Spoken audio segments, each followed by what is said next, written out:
Back with Jamie McLennan, and the Leafs come up short, Jamie, and I thought Austin Matthews' comments after the game were very interesting. Bit of an immature game by us.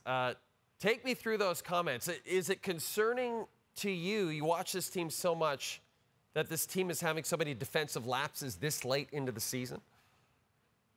Well, it is concerning based on, yes, they've got 11 games left in the regular season before the big dance starts.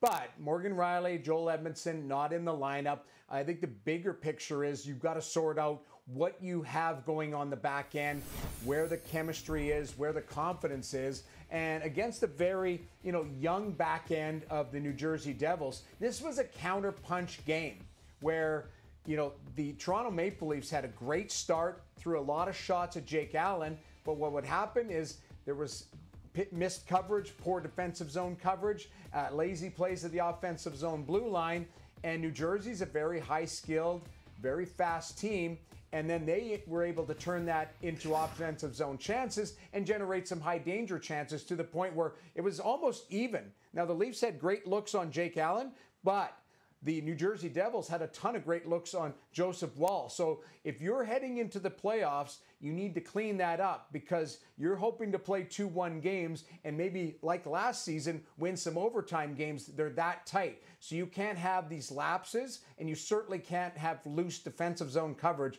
like we saw on display tonight.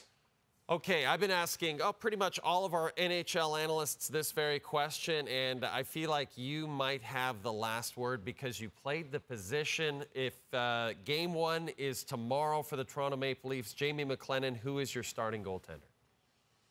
I think it'll be Ilya Samsonov right now, even though Joseph Woll is getting a peak. Samsonov has shown he's good. He's played in the playoffs before. Not that Joseph Woll hasn't, but Woll is still going through the process of his first year and learning. And I think he's done a very good job in the games that he's played. But I would go with a guy who has more experience.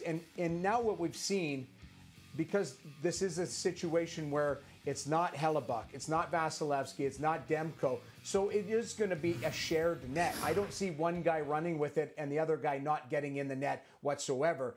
We've seen that before with teams that went deep into the playoffs where it was more of a tandem situation, either based on injury or inconsistency. And I think that might be in Toronto. But I would think that Ilya Samsonov might get the first start, but Joseph Woll, it would be a short leash, and Joseph Woll would be right there to get an opportunity as well. I wonder if Ilya Samsonov will be back between the pipes on Thursday when the Leafs host one of his old teams, Alex Ovechkin and the Washington Capitals. And that's a team that's been playing well and is battling for their playoff lives. It'll be a good one. Jamie McLennan, always a pleasure. Thanks, buddy.